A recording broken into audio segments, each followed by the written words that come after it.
today in Rich in Relationship. We're going to talk about the difference between healthy boundaries and walls to intimacy. Do you feel like no matter how much you try, you and your partner can't seem to break through to each other?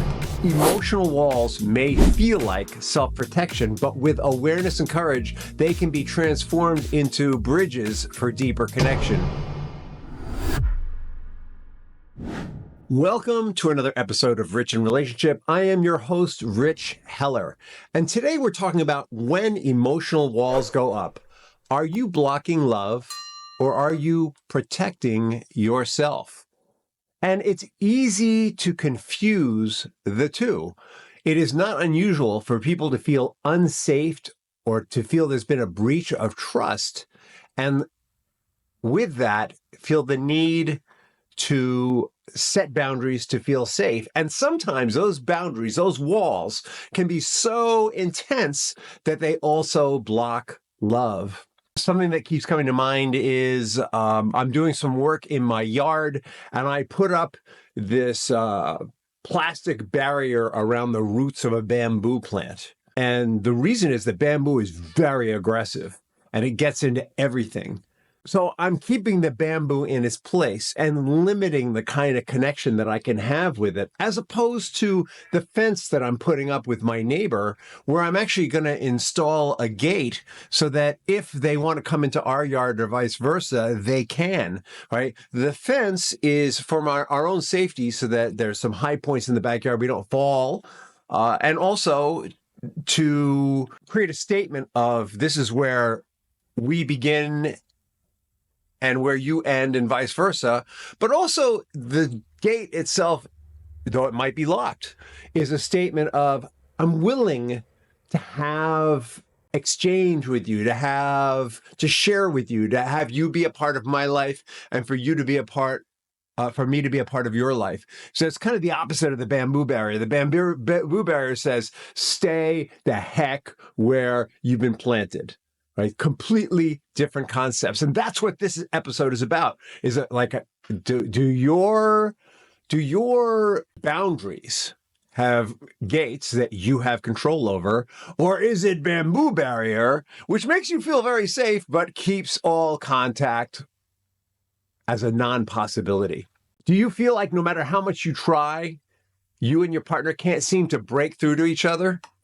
Emotional walls may feel like self-protection, but with awareness and courage, they can be transformed into bridges for deeper connection, or gates in the fence, to go back to the original metaphor. So why do we sometimes put up bamboo barrier, emotional walls with barbed wire on top, rather than fences with gates? Duh. It's past hurts and betrayals. Very often, even though we want to attribute what's happening in our relationship to the other person, very often what they're actually doing is triggering an old emotion in us. What do I mean by that? What old emotion could they be triggering in us? We all grow up in imperfect households with imperfect parents. And they grew up in imperfect households with imperfect parents, and the parents before them, and the parents before them, and the parents before them. And I like to say, right back to the primordial ooze or Adam and Eve, whichever story you're buying, we all are experiencing the generational defects and strengths of those who came before us. And in those households, well, for example, in my household, my parents were frequently fighting. And so it was better when they weren't there. It was lonely, but it was better. What was better about it was I felt safer. And there are lessons that come with that. There are lessons about marriage that come with that, right? I have the example of their marriage there that I can take from and learn from or model, depending on where I am. There's the pain of being alone that feels greater than the pain of being in the relationship, right? And so some of the wiring that I've needed to work through in my life is whenever relationships get painful, I have a tendency to say, F it, I'd rather be alone. Why? Because that's what worked for me when I was 5, 6, 7, 8, 9, 10, 11, etc. And that's not always a healthy instinct. And in fact, for me, when those emotions come up, they don't come up a little, they come up a lot. They were really programmed into me. We all have stuff like that. Things, strategies, this is probably the best way to put it. Strategies we developed in our childhood that helped us to handle what we didn't like about our childhood that are built on incomplete, unprocessed emotions. Unprocessed emotions of fear, unprocessed emotions of hurt, unprocessed emotions of sadness, unprocessed emotions of resentment. And then we get into a relationship with someone, and part of why we're in the relationship with them is their commitment to us and our commitment to them is to help one another grow as individuals and as a team, right? The team is stronger when the individuals are stronger. And unconsciously, there's an agreement. There's like an unconscious handshake. Gonna help you with this. I can help you consciously. I can help you unconsciously. And most of us walk into relationships unconsciously. We don't really think about how can I be super intentional. And so the first thing that happens is we start tripping or triggering these old strategies and old emotions that were built up in our family of origin. So in the same way that when my wife and I have high-level conflict, I kind of say, F it, and want to jump out and just be on my own.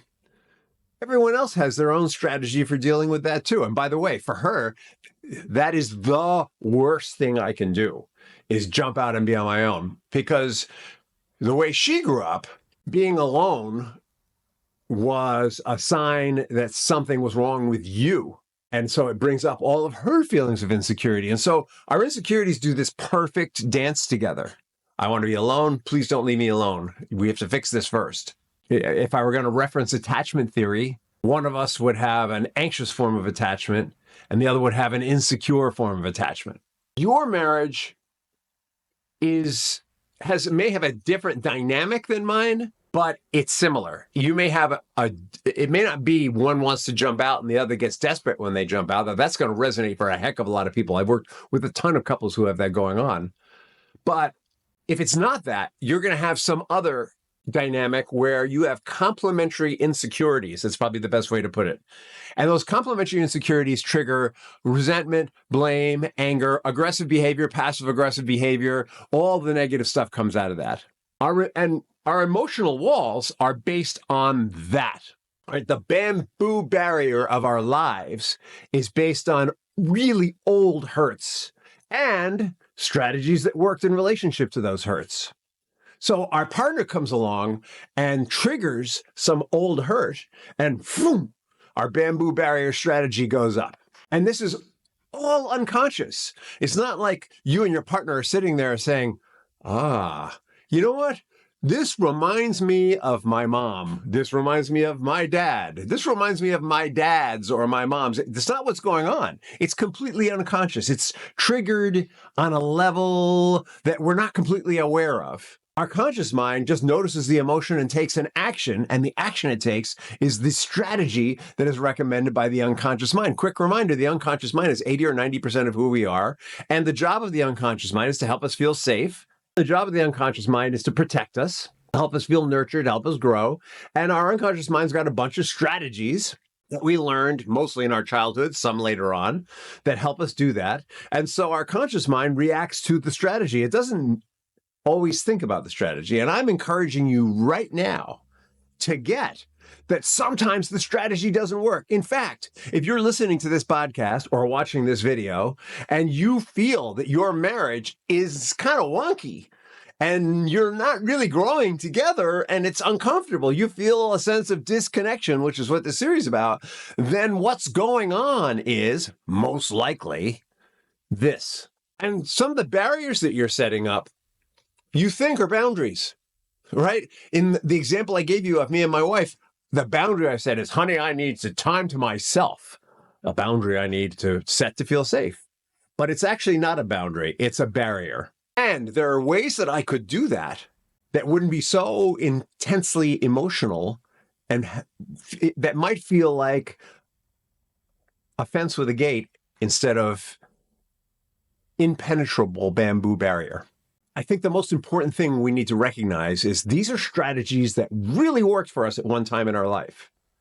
That's why they're so ingrained in us. But in developing a partnership, a loving, caring, growth-oriented partnership, these strategies probably aren't so good, or maybe they need to be modified or tweaked. There is a theory, I think it's a fact. There's a fact that within us are many components of who we are. There's our self that we developed at 0 to 7, and then at 7 to 12, we went through a whole nother stage of life, and there's that stage. And then from 12 to 16, there's a whole nother stage. And 16 to 21, and we develop these personas ourselves, and they're all in there inside of us. And there are strategies that we develop at each of these stages in our lives. And sometimes instead of throwing out the strategy, what we need to do is tweak it, right? So let's go back to my example. In my example, a tweak is, instead of saying, I need to be alone, leave me alone. What I say now is, wow, I'm having an emotional reaction to this. Feeling a little triggered. I need to take a little time out. Give me 5 minutes, 5 hours, 5 days, whatever I need. But I promise you, we'll come back to this. I promise you there's a gate in this fence, and then we'll open the gate and we'll talk about this again once I've processed it, right? That's a lot different than my older reaction. My old reaction used to be, boom, not talking. In fact, if we keep talking, I'm out of this relationship, right? Bamboo barrier. Anytime you're in a relationship where you're being told, this has got to stop or I'm out, or I'm thinking about divorce, all right? That's not necessarily the end of the relationship. It's actually a statement of, I feel really unsafe. And it may not be completely about you, by the way, all right? So get that. When if you are a guy in particular who has been threatened with divorce, your wife is not saying she wants to divorce you. What she's saying is, I feel so unsafe that if this doesn't end, if you don't change the way you talk to me, not who you are, but the way you communicate with me, the way you share your feelings with me, if you don't change that, then I'm going to have to leave. If you're a woman and the man is threatening divorce, it's a little more complicated because men tend to be more like trains on tracks, and they've decided that divorce is the station they're going to. And so instead of trying to stop them from going to that station, the conversation you're going to need to have with them is, what does going to that station get you? You need to you need to find out what the station represents to them. Okay, so the impact of all this is, the more we set up boundaries that are really walls with razor wire, the more emotional distance and lack of vulnerability there is, the less connection there is. All right. And it feels safe. It feels safe because it's what we used to do. It feels safe because it ends, whatever it is, usually ends whatever's going on that doesn't feel safe. But it isn't really, it's not sustainable. That's what I'm trying to tell you. All right, this behavior is not sustainable, and it prevents your partner from truly seeing who you are or understanding your needs, and vice versa. All right, you are not reacting to them. You're reacting to two things that are not them. One, you are reacting to who you perceive them to be, right? Going back to my example, when I was in that reaction, I was reacting to, oh my God, it's mom and dad all over again. We're not going there. Like, that's just not, I'm not having, I'm 5 years old. I'm not having that.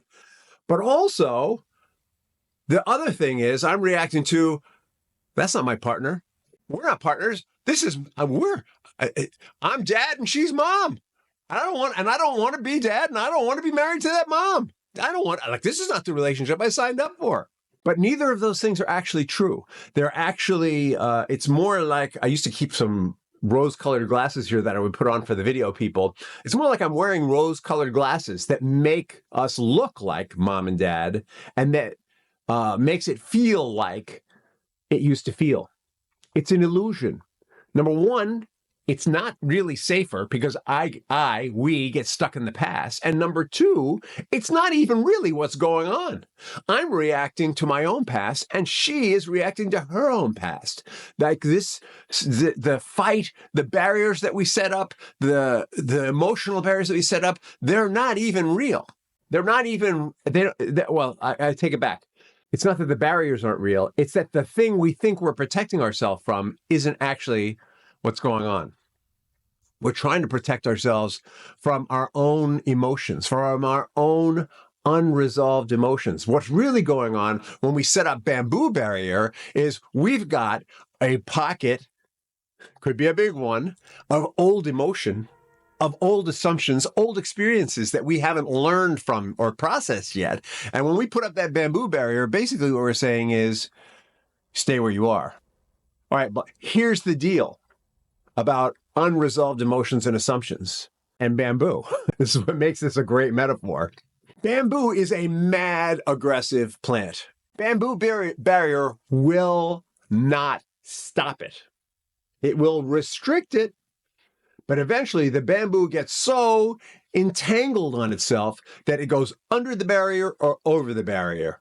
You have to constantly be hacking that bamboo back once it gets to a certain point to stop it from invading the rest of the garden. This is invasive bamboo we're talking about. There are varieties that don't do this, but let's stick to black bamboo and yellow groove bamboo. Old emotions and assumptions are just like that. Every time we try to encapsulate it, the problem gets bigger. We encapsulate it again, it gets bigger. It's kind of like the bamboo barrier, the bamboo jumps out of the barrier, so we put a new barrier around it, and it jumps out again. And eventually, it's everywhere. And that's when we think, I got to get a divorce. I got to get rid of this person. Not realizing that they are not fully the problem. They're just making us aware of the old emotions and assumptions inside of us that we need to handle. And then we go and marry someone else, and our bamboo gets all over the place again. Guess what? Divorce rate is higher second time around. First time it's 50%, second time it's 70%, third time it's even higher. Repeat divorcers are bamboo barrier aficionados. They just keep rinse, wash, repeating the same old thing. Wash, rinse, repeat the same thing. When really what needs to happen is the bamboo itself needs to be removed. All right, we need to learn from it. We need to grow from it. So number one, I want to challenge you to look at some of the boundaries that you're setting, that you say, something I hear all the time from couples is, they keep violating my boundaries. Well, a real boundary cannot be violated. What I mean by that is a real boundary is designed to help us feel safe, not to change them. So a lot of times we set boundaries that are designed to actually change them. And it'll look like this. If you do that again, I'm walking out. And of course, they do it again. A personal boundary would be saying to myself, there are certain behaviors I'm not going to allow. I am not going to allow them to yell and scream at me. And if they yell and scream at me, I'm going to first point out that they're yelling and screaming and ask them to please, can they stop? And if they can't, I'm going to tell them I'm feeling upset and I'm going to take some time to myself.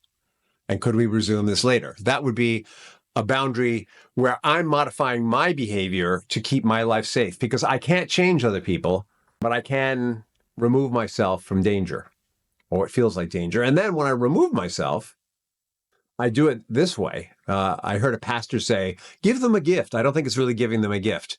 I think it's more like, give them the reassurance that you're coming back, that there's a gate, not a bamboo barrier. Hey, I'm feeling a little triggered right now. I need to go process this. I'm going to meet with you tomorrow morning at 7. Would that be good for you? Oh, okay, 9. And let's just talk about what happened here. I'll share my side, you share yours, but I need to go clean up my side of the street first. And then we go and we probably will naturally ruminate on what an asshole they are, et cetera, et cetera, et cetera. But in real life, when one finger's pointed at someone else, there's at least 3 pointed back at us, sometimes 4, depending on your, actually, I can't do 4. My hand doesn't do that. But the point being that we can't recognize a defect in another person that doesn't exist in us. And so what we get to do is we get to, in that timeout, go, okay, I felt triggered. What was the emotion that I felt? Why was my emotion super high? Why was it 60 instead of 10? Right? 10 would have been appropriate. 60 is unwarranted or a level much higher than it needed to be. So what was going on there? What did this situation remind me of? Reminds me of my childhood. What was going on in my childhood? What do I need to learn from that? I may need to get some help with that, by the way. Sometimes we can intellectually recognize an emotional situation, but to release the actual emotions, we might need some help with that, which is something we do here at Rich in Relationship. We help people through the mental and emotional release process to train their unconscious mind to get better at learning lessons from the past and releasing the old emotions. Sometimes we don't. Sometimes we can take, if you want to do it yourself, it's going to be less effective, but still somewhat effective. What will make it more effective is doing it with someone else, is get the 12 steps from any 12-step program and apply it to the situation systematically. Step 1, step 2, step 3, step 4, step 5, right through all 12 steps. And then share your work with someone else who's familiar with those steps, because there's something really important about having another person there. Studies of change, the science of change, indicate that change is more full and complete when engaged with another person or in a group setting. Right? We actually need other people to change fully and completely. We can't do it on ourselves, on our own as well. So I'm giving this to you as a DIY tool, but it's a DIY tool where you need a volunteer. Or if you want something more rapid fire and a higher level of accountability, you spend some money and you make a commitment. Whatever, whatever route you want, I'm offering this to you as a way to start to take down those emotional boundaries, because the attitude we need to take when we feel disconnected in our relationship is that it is 100% my responsibility to reconnect. I'm going to share one more personal story with you, and then we're going to move on. We're going to come to a conclusion is what we're going to do. 7 years ago, I had a major 180 in my life. I sold the business that I was in. I got more training. I went into this work with couples. I had been doing personal work with couples in the past. I had a few years of working with addicts and alcoholics and their families. I'd done some work with schizophrenics. I did some work with at-risk youths. I had, like about 4 years of background, and I came back to working with people. It's like an aha moment for me. I'm really not satisfied doing what I'm doing. I really need to go back to helping people have effective relationships. And the first relationship I focused on was my marriage. And what I realized is that we were living parallel lives and we were at risk of gray divorce. My wife thought everything was fine, by the way. She said, "This is peachy. This is great. Let's go on this way." At first, I was very angry with her. How could she think that? How could she think everything was great? Well, it's because working on the relationship wasn't really on her radar at that time. So I jumped in with both feet, working on myself, working on the relationship. I worked on new relationship habits, new traditions for us as a couple. They became very important. Ground rules for date night, all the things I talk about on this show. Systematically working on myself in the relationship. And I will tell you honestly, there were times when I would go, why isn't she getting this? But I knew that the law is the only person I can change is myself. And so I kept working on it. And eventually, she caught a whiff of what I was smoking. She saw that I was achieving greater peace and comfort in the relationship, in the marriage, that I was starting to honor her strengths in a way that I hadn't before, that I was setting healthy boundaries around the areas that she led in our life and setting firm boundaries around the areas where my strengths were, and that there were things that I was not going to give in on because I just knew I was strong in this area and I knew better than she did about these things. There are things she knows better about than me. And as she started to smell what I was smoking there and see how well it was working, she jumped in. And it took a couple of years, folks. But what I'm telling you is, if you're listening to what I'm laying down here, if you're feeling disconnected in your marriage and you want to change it, the place always that we start is with ourselves. Now, since then, I've got processes for couples if they want to jump in together. I've worked with people individually and I've worked with couples. But either way, When you're willing to let go of old emotions and assumptions, create a new strategy based on the vision you have for your life, have a partner in creating that vision, take action, and keep your eyes on the prize when the unexpected comes up with the help of a partner, you will get there. And I can tell you that my marriage today is unbelievably satisfying. 7 years ago, I'm honest, I was pretty ambivalent about my marriage. Today, I have very little doubt. And the doubts that I do have are opportunities for expanding and deepening our partnership, right? That's how I look at it. And so if you're feeling very ambivalent, that means there's a big opportunity for you to heal yourself, heal your marriage, and grow it. Painful walls might feel like protection, but they come at the cost of deeper connection. Discovering the roots of those strategies, walls, behaviors is the way to open the door to caring communication, to safety and trust and intimacy. You can rebuild trust and create an environment where love feels safe again if you are willing to step into the roots of that bamboo barrier you've been putting up. Next episode, how fear of conflict contributes to emotional disconnection. And I'm going to say to you, if this resonated with you and you would like some help, go to our website, richinrelationship.com, and look for the schedule a call link. And it's an opportunity to have a free call with me.